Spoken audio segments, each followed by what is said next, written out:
آپ کے جو اختلافات ہیں ان کو کم کرنا سیکھیں. تھوڑی دیر پہلے میں نے کہا تھا اگر آپ کو اپنے بھائی کے ساتھ کوئی مسئلہ ہے اس کو ٹھیک کریں. اگر آپ اس کو ٹھیک نہیں کرتے تو آپ ابھی تک اللہ تعالیٰ کا جو پلان ہے اس کو نہیں سمجھے. آپ کا بھائی آپ کے لیے کس نے منتخب کیا تھا؟ اللہ تعالیٰ آپ سے قیامت والدین پوچھیں گے کہ میں نے تمہیں کہا تھا کہ اپنے معاملات کو سلجھاؤ، اور تمہیں یہ بات پتہ تھی کہ تعلق توڑنا کتنا بڑا گناہ ہے، کیوں تم نے صلہ رحمی نہیں کی؟ ہو سکتا ہے کہ ایک انسان کہے آپ کو پتہ کیا، میں اپنے والدین سے بات نہیں کرتا کیونکہ وہ مسلمان نہیں ہیں. اس بات پہ تو اللہ تعالیٰ بلکہ ہم سے زیادہ سوال کریں گے، کیونکہ قرآن مجید میں اللہ تعالیٰ کیا فرماتے ہیں؟ وَبِالْوَالِدَيْنِ إِحْسَانًا، اپنے والدین کے ساتھ احسان والا معاملہ کرو چاہے وہ مسلمان ہوں یا نہیں. دوسری آیتوں میں اللہ تعالیٰ کیا فرماتے ہیں؟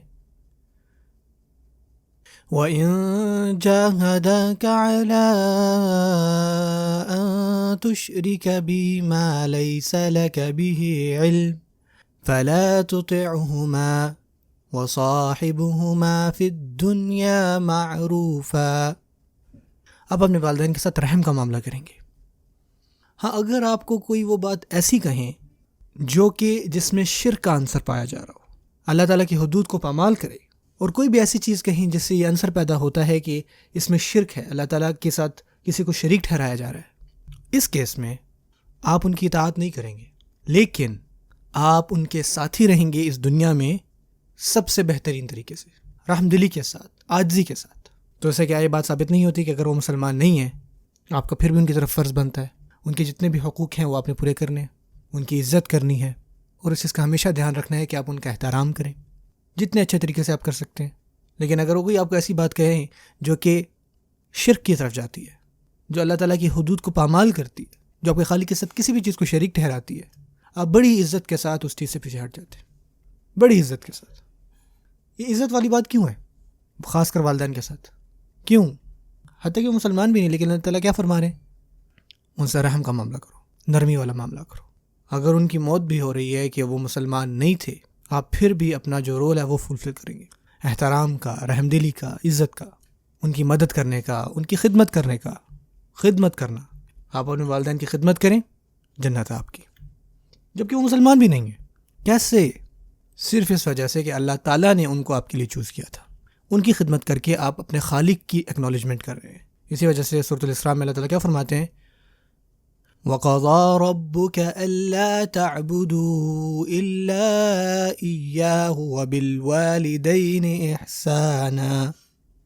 اللہ تعالیٰ نے اس بات کا فیصلہ کر دیا اور ڈیسائیڈ ہو گیا کہ کسی اور کی عبادت نہیں کی جائے گی سوائے اس کے. اور اس کے فوراً بعد اللہ نے کیا فرمایا؟ اور اپنے والدین کے ساتھ احسان والا معاملہ کرو. ایک بندہ سوچ سکتا ہے کہ ان دونوں چیزوں کو ایک ساتھ جوڑنے کی کیا حکمت ہے؟ ان دونوں چیزوں کو اس وجہ سے رکھا کیونکہ اللہ تعالیٰ نے آپ کو پیدا کیا، اور آپ کے والدین کے تھرو ہی اللہ تعالیٰ نے وہ وسائل بنائے کہ جس سے آپ اس دنیا میں آئے، آپ اس ملک میں ہیں اس وجہ سے کیونکہ آپ کے والدین یہاں تھے، آپ کی پیدائش یہاں ہوئی. اور یہ بات جو ہے ہم میں سے اکثر کے ساتھ کیا ہے، یہی تو ہے. اور اس بات کو سوچیں کہ کس نے حکم دیا کہ آپ کی پیدائش یہاں پہ ہوگی؟ یہ اللہ تعالیٰ کا پلان تھا. اللہ تعالیٰ نے یہاں پہ اس کو کیا. جب اللہ تعالیٰ نے آپ کو پیدا کیا تو اس پروسیس میں اللہ تعالیٰ نے اپنے لیے اتنی ساری چیزیں جو ہیں وہ منتخب کیں، اور پھر اللہ نے فرمایا کہ ٹھیک ہے اب تمہارا ہوگا امتحان، آپ نے یہ چیزیں کرنی اور یہ نہیں، اور میں دیکھنا چاہتا ہوں کہ کیا تم یہ چیزیں کر سکتے ہو یا نہیں. سب سے پہلی چیز کیا ہے؟ اس چیز کو مانو کہ میں تمہارا خالق ہوں. جب میں یہ چیز مان لیتا ہوں کہ اللہ تعالیٰ میرے خالق ہیں، تو مجھے یہ چیز بھی ماننی ہے کہ وہی میرے والد کے بھی خالق ہیں، اور مجھے یہ بھی چیز ماننی ہے کہ اللہ تعالیٰ ہر چیز کے خالق ہیں. سب کچھ جو بھی چیزیں ہیں اللہ تعالیٰ نے ان سب کو پیدا کیا.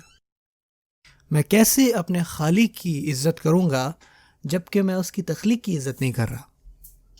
وہی تخلیق جس کا اللہ خالق ہے. سبحان اللہ.